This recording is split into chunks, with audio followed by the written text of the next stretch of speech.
क्या कहना। ओम शांति। 27 एप्रिल 24 मधुर महावाक्य। मीठे बाबा कहे, मीठे बच्चे तुम्हें बाबा ठारू हेल्थ वेल्थ हैप्पीनेस स्वास्थ्य संपत्ति और खुशी रूपक संपत्ति नेबापाई आसीछ।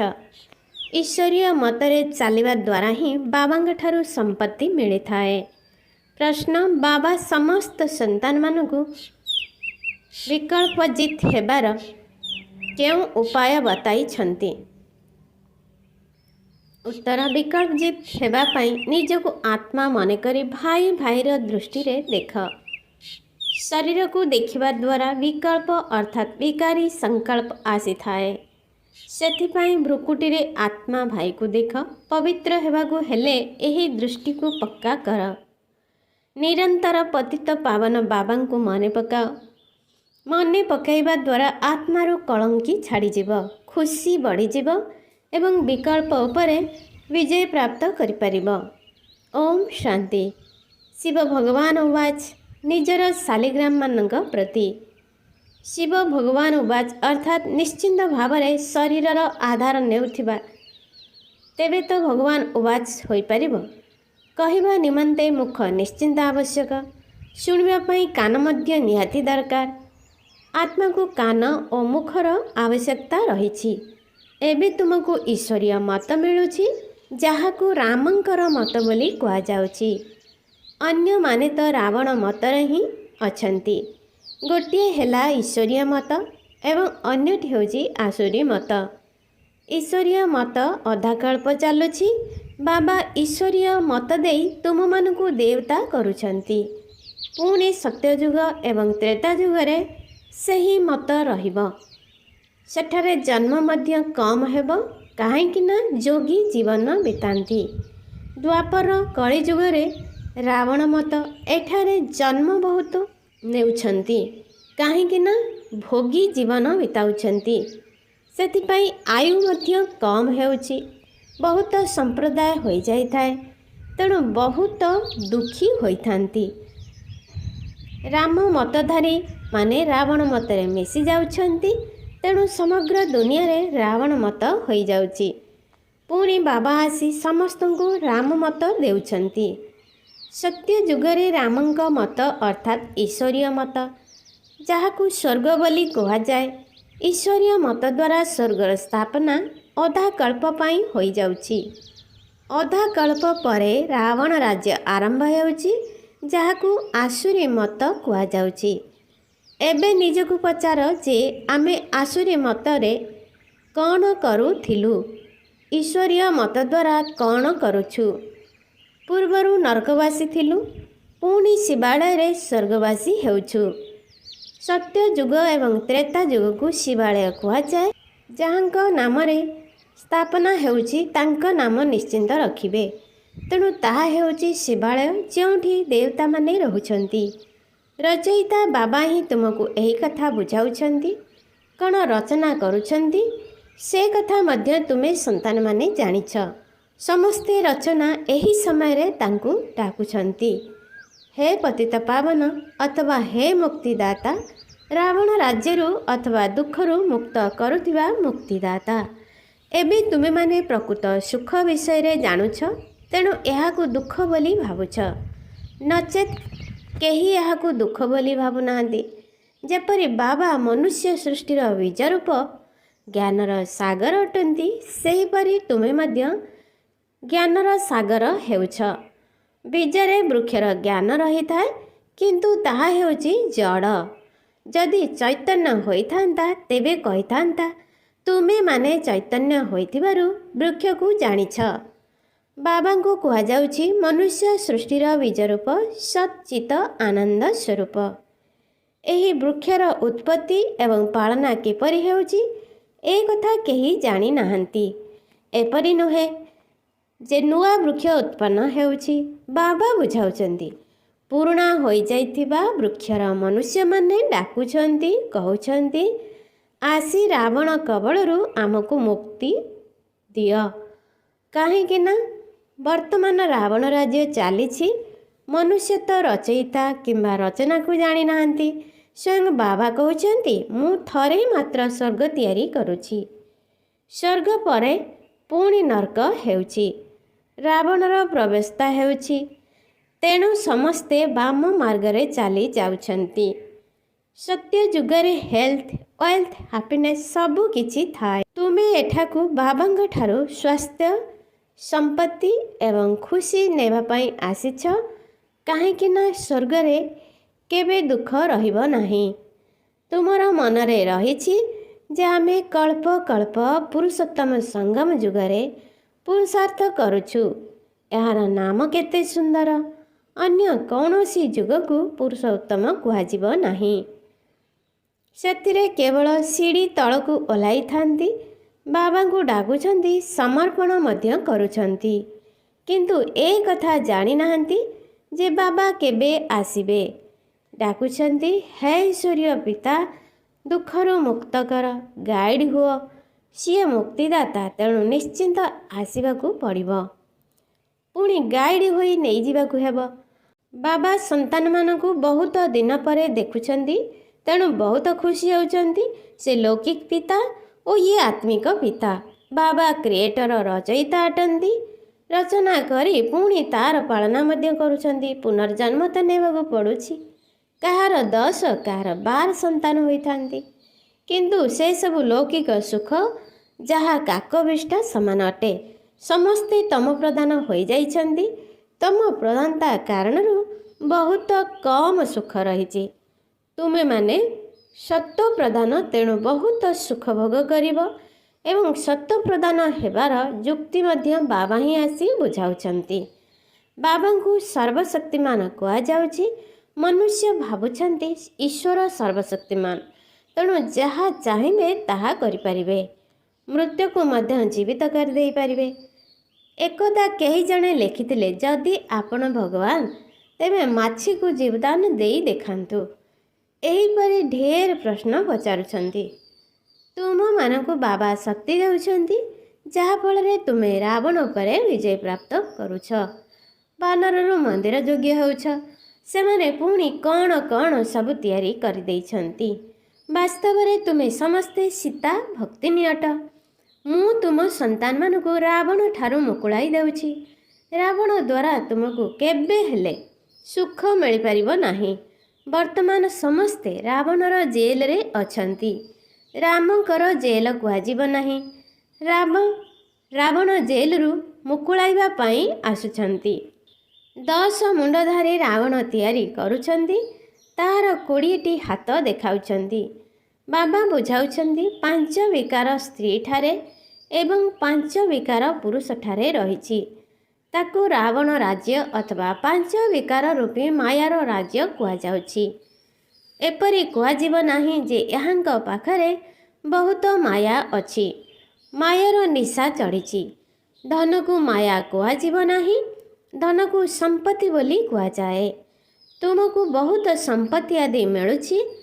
ତୁମକୁ କାହାଠାରୁ କିଛି ମାଗିବାର ଆବଶ୍ୟକତା ନାହିଁ। କାହିଁକି ନା ଏହା ହେଉଛି ପାଠପଢ଼ା।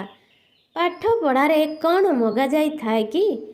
ଶିକ୍ଷକ ଯାହା ପଢ଼ାଇବେ, ଛାତ୍ର ତାହା ପଢ଼ିବେ। ଯିଏ ଯେତେ ପଢ଼ିବେ ସେତେ ପାଇବେ। ଏଥିରେ ମାଗିବାର କୌଣସି କଥା ନାହିଁ। ଏଥିରେ ପବିତ୍ରତା ମଧ୍ୟ ଆବଶ୍ୟକତା। ଗୋଟିଏ ଅକ୍ଷରର ମଧ୍ୟ ମୂଲ୍ୟ ଦେଖ, କେତେ ପଦମ ପଦମ। ବାବାଙ୍କୁ ଯଥାର୍ଥ ରୂପେ ଚିହ୍ନି ତାଙ୍କୁ ମନେ ପକାଅ। ବାବା ପରିଚୟ ଦେଉଛନ୍ତି, ଆତ୍ମା ବିନ୍ଦୁ ସଦୃଶ। ମୁଁ ମଧ୍ୟ ବିନ୍ଦୁ ଅଟେ। କିନ୍ତୁ ସେ ସଦା ପବିତ୍ର ଅଟନ୍ତି। ଶାନ୍ତି, ଜ୍ଞାନ, ପବିତ୍ରତାର ସାଗର ଅଟନ୍ତି। ଜଣଙ୍କର ହିଁ ମହିମା କରାଯାଉଛି। ସମସ୍ତଙ୍କର ପଦବୀ ନିଜସ୍ୱ ଅଟେ। ଗୋଟିଏ ନାଟକ ମଧ୍ୟ ତିଆରି କରିଛନ୍ତି, କୋଣ କୋଣରେ ଭଗବାନ। ଯିଏ ନାଟକ ଦେଖିଥିବେ ସେ ଜାଣିଥିବେ। ମହାବୀର ସନ୍ତାନମାନଙ୍କୁ ବାବା କହୁଛନ୍ତି, ତୁମେମାନେ କେଉଁଠାକୁ ବି ଯାଅ, କିନ୍ତୁ ସବୁକିଛି କେବଳ ସାକ୍ଷୀ ହୋଇ ଦେଖ।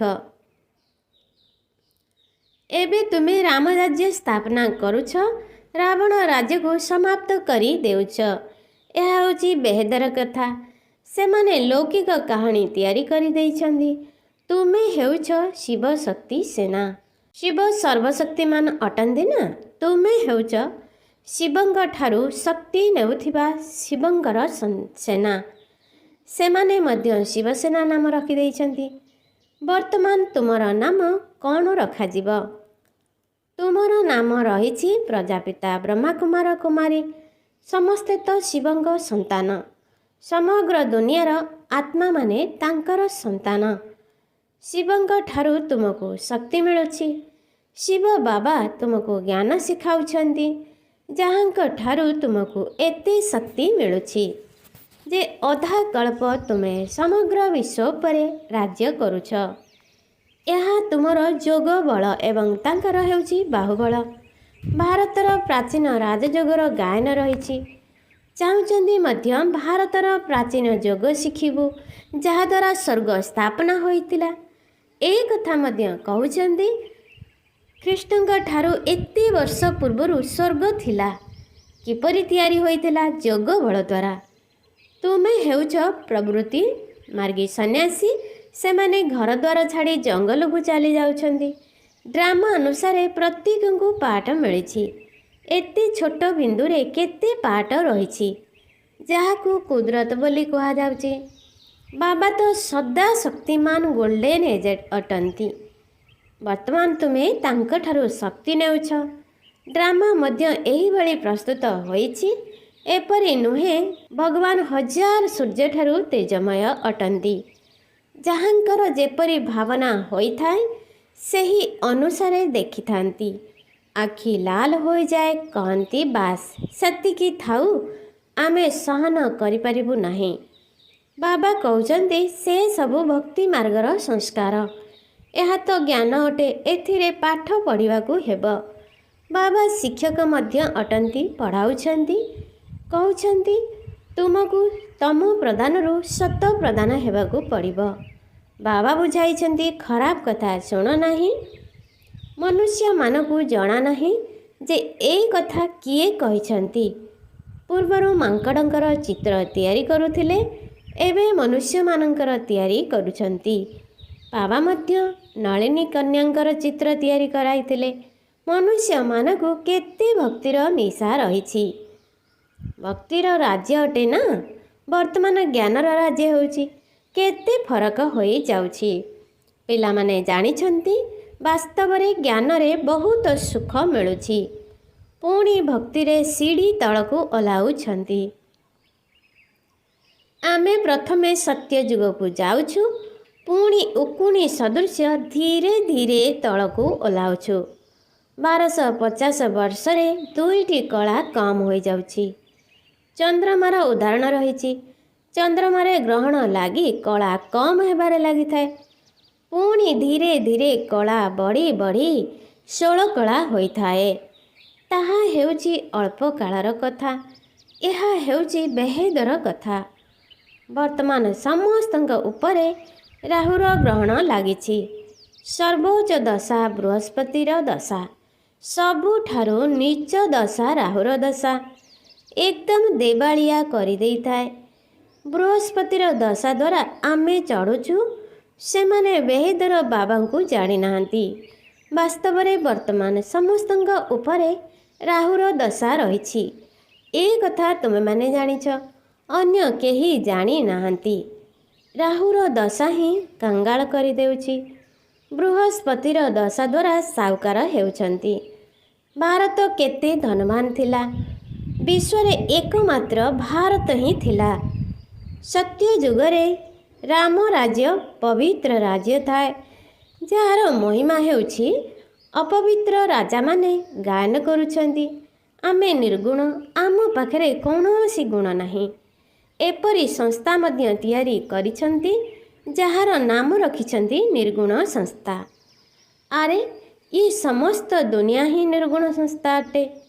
କେବଳ ଜଣଙ୍କର କଥା ନୁହେଁ। ପିଲାମାନଙ୍କୁ ସର୍ବଦା ମହାତ୍ମା କୁହାଯାଇଥାଏ। ତୁମେ ପୁଣି କହୁଛ କୌଣସି ଗୁଣ ନାହିଁ। ସମଗ୍ର ଦୁନିଆରେ କୌଣସି ଗୁଣ ନାହିଁ। ତେଣୁ ରାହୁର ଦଶା ପଡ଼ିଛି। ବାବା କହୁଛନ୍ତି ଦାନ ଦେଲେ ଗ୍ରହଣ ଛାଡ଼ିଯିବ। ବର୍ତ୍ତମାନ ସମସ୍ତଙ୍କୁ ତ ଯିବାକୁ ହେବ ନା। ଦେହ ସହିତ ଦେହର ସମସ୍ତ ଧର୍ମକୁ ଛାଡ଼ି ନିଜକୁ ଆତ୍ମା ନିଶ୍ଚୟ କର। ତୁମକୁ ଏବେ ଘରକୁ ଯିବାକୁ ହେବ, କିନ୍ତୁ ସମସ୍ତେ ଅପବିତ୍ର, ତେଣୁ କେହି ଘରକୁ ଫେରି ଯାଇପାରୁନାହାନ୍ତି। ଏବେ ବାବା ପବିତ୍ର ହେବାର ଯୁକ୍ତି ବତାଉଛନ୍ତି। ବେହେଦର ବାବାଙ୍କୁ ମନେ ପକାଅ। କେହି କେହି କହୁଛନ୍ତି, ବାବା ଆମେ ଭୁଲି ଯାଉଛୁ। ବାବା କହୁଛନ୍ତି, ମଧୁର ସନ୍ତାନମାନେ ପତିତ ପାବନ ବାବାଙ୍କୁ ଭୁଲିଗଲେ ତୁମେ ପାବନ କିପରି ହେବ? ବିଚାର କର ଯେ ତୁମେ କ'ଣ କହୁଛ। ଜୀବଜନ୍ତୁ ମଧ୍ୟ କେବେ ଏପରି କହିବେ ନାହିଁ ଯେ ଆମେ ବାପାଙ୍କୁ ଭୁଲି ଯାଉଛୁ। ତୁମେ କ'ଣ କହୁଛ? ମୁଁ ତୁମର ଅବିନାଶୀ ପିତା। ତୁମେ ଅବିନାଶୀ ସମ୍ପତ୍ତି ନେବାକୁ ଆସିଛ। ନିରାକାର ବାବା ସାକାରରେ ଆସିଲେ ହିଁ ପାଠ ପଢ଼ାଇବେ।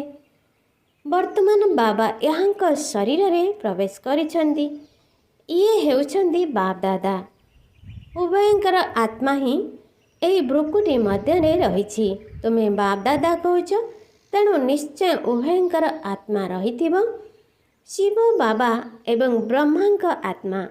ତୁମେ ସମସ୍ତେ ପ୍ରଜାପିତା ବ୍ରହ୍ମା କୁମାର କୁମାରୀ ହୋଇଛ। ତୁମକୁ ଜ୍ଞାନ ମିଳୁଥିବାରୁ ଜାଣିଛ ଯେ ଆମେ ଭାଇ ଭାଇ ଅଟୁ। ପୁଣି ପ୍ରଜାପିତା ବ୍ରହ୍ମାଙ୍କ ଦ୍ୱାରା ଆମେ ଭାଇ ଭଉଣୀ ହେଉଛୁ। ଏହି ସ୍ମୃତି ପକ୍କା ହେବା ଉଚିତ। କିନ୍ତୁ ବାବା ଦେଖୁଛନ୍ତି ଯେ ଭାଇ ଭଉଣୀଙ୍କ ଭିତରେ ମଧ୍ୟ ନାମ ରୂପର ଆକର୍ଷଣ ରହୁଛି। ଅନେକଙ୍କୁ ବିକଳ୍ପ ମଧ୍ୟ ଆସୁଛି। ଶରୀର ସୁନ୍ଦର ଦେଖିଲେ ବିକଳ୍ପ ଆସିଥାଏ। ଏବେ ବାବା କହୁଛନ୍ତି, ନିଜକୁ ଆତ୍ମା ଭାବି ଭାଇ ଭାଇର ଦୃଷ୍ଟିରେ ଦେଖ। ସମସ୍ତ ଆତ୍ମା ପରସ୍ପର ଭାଇ ଭାଇ। ଆତ୍ମା ଭାଇ ଭାଇ ହେଲେ ପିତା ମଧ୍ୟ ନିଶ୍ଚିନ୍ତ ରହିବା ଆବଶ୍ୟକ।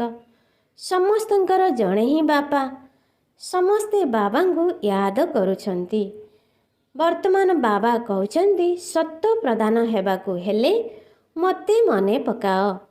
ଯେତେ ଯୋଗଯୁକ୍ତ ହୋଇ ରହିବ ସେତେ କଳଙ୍କ ସଫା ହୋଇଯିବ। ଖୁସିର ନିଶା ଚଢ଼ିବ ଏବଂ ଆକର୍ଷଣ ମଧ୍ୟ ହେବ ପୁରୁଷାର୍ଥର କ୍ରମ ଅନୁସାରେ। ଆଚ୍ଛା, ମିଠା ମିଠା ଶିଖିଲ ଦେ ସନ୍ତାନମାନଙ୍କ ପ୍ରତି ମାତା ପିତା ବାପ ଦାଦାଙ୍କର ମଧୁର ସ୍ନେହଭରା ସ୍ମୃତି ଏବଂ ସୁପ୍ରଭାତ। ଆତ୍ମିକ ପିତାଙ୍କର ଆତ୍ମିକ ସନ୍ତାନମାନଙ୍କୁ ନମସ୍ତେ। ଆତ୍ମିକ ସନ୍ତାନମାନଙ୍କର ଆତ୍ମିକ ମାତା ପିତାଙ୍କୁ ନମସ୍ତେ ନମସ୍ତେ ନମସ୍ତେ। ଧାରଣା ପାଇଁ ମୁଖ୍ୟ ସାର। 1. ପାଠ ପଢ଼ା ଉପରେ ସମ୍ପୂର୍ଣ୍ଣ ଧ୍ୟାନ ଦେଇ ନିଜକୁ ସମ୍ପତ୍ତିବାନ କରାଇବାର ଅଛି। କାହାକୁ ବି ମାଗିବାର ନାହିଁ। ଏକମାତ୍ର ବାବାଙ୍କର ସ୍ମୃତି ଏବଂ ପବିତ୍ରତାର ଧାରଣା ଦ୍ୱାରା ପଦମପତି ହେବାକୁ ପଡ଼ିବ। ନମ୍ବର 2. ରାହୁର ଗ୍ରହଣରୁ ମୁକ୍ତ ହେବା ପାଇଁ ବିକାର ଗୁଡ଼ିକୁ ଦାନ ଦେବାକୁ ହେବ। ଖରାପ କଥା ଶୁଣ ନାହିଁ। ଯେଉଁ କଥା ଦ୍ୱାରା ତଳକୁ ଓହ୍ଲାଉଛ, ନିର୍ଗୁଣ ହେଉଛ, ତାକୁ ସବୁ ବୁଦ୍ଧିରୁ ଭୁଲିଯିବାକୁ ହେବ। ବରଦାନ। ପ୍ରଥମେ ଆପଣର ମନ୍ତ୍ର ଦ୍ୱାରା ସମସ୍ତଙ୍କଠାରୁ ସମାନ ଅର୍ଥାତ୍ ସମ୍ମାନ ପ୍ରାପ୍ତ କରୁଥିବା ନିର୍ମାଣ ତଥା ମହାନ ଭବ। ଏହି ମନ୍ତ୍ର ସର୍ବଦା ମନେ ରହୁ ଯେ ନିର୍ମାଣ ହିଁ ସର୍ବମହାନ ଅଟେ। ପ୍ରଥମେ ଆପଣ ଅର୍ଥାତ୍ ପ୍ରଥମେ ଅନ୍ୟମାନଙ୍କୁ ସୁଯୋଗ ଦେଇ ନିଜେ ପଛରେ ରହିବା ହିଁ ସମସ୍ତଙ୍କଠାରୁ ସମାନ ପ୍ରାପ୍ତ କରିବାର ଆଧାର। ମହାନ ହେବାର ଏହି ମନ୍ତ୍ରକୁ ବରଦାନ ରୂପରେ ସର୍ବଦା ସାଥିରେ ରଖିଥାଅ। ବରଦାନ ଆଧାରରେ ପାଳିତ ହେବା ସହିତ ଉଡ଼ି ଉଡ଼ି ଲକ୍ଷ୍ୟସ୍ଥଳରେ ପହଞ୍ଚି ପାରିବ। କିନ୍ତୁ ମେହନତ ସେତେବେଳେ କରିବାକୁ ପଡ଼ୁଛି ଯେତେବେଳେ ବରଦାନକୁ କାର୍ଯ୍ୟରେ ଲଗାଉନାହଁ। ଯଦି ବରଦାନରେ ପାଳିତ ହେଉଛ, ବରଦାନକୁ କାର୍ଯ୍ୟରେ ଲଗାଇ ଚାଲୁଛ, ତେବେ ସବୁ ମେହନତ ସମାପ୍ତ ହୋଇଯିବ। ସର୍ବଦା ସଫଳତା ଏବଂ ସନ୍ତୁଷ୍ଟତାର ଅନୁଭବ କରିବାକୁ ଲାଗିବ। ସ୍ଲୋଗାନ।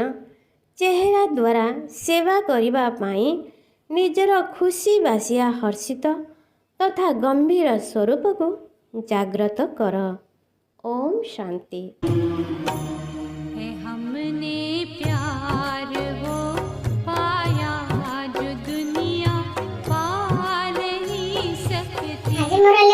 ସମାନ ମୁଁ ନିର୍ମାଣ ଚିତ୍ତାତ୍ମା ଅଟେ, ମୁଁ ମହାନ ଆତ୍ମା ଅଟେ, ମୁଁ ଭାଇ ଭଉଣୀ ଦୃଷ୍ଟିରୁ ମୁକ୍ତ ଅଟେ।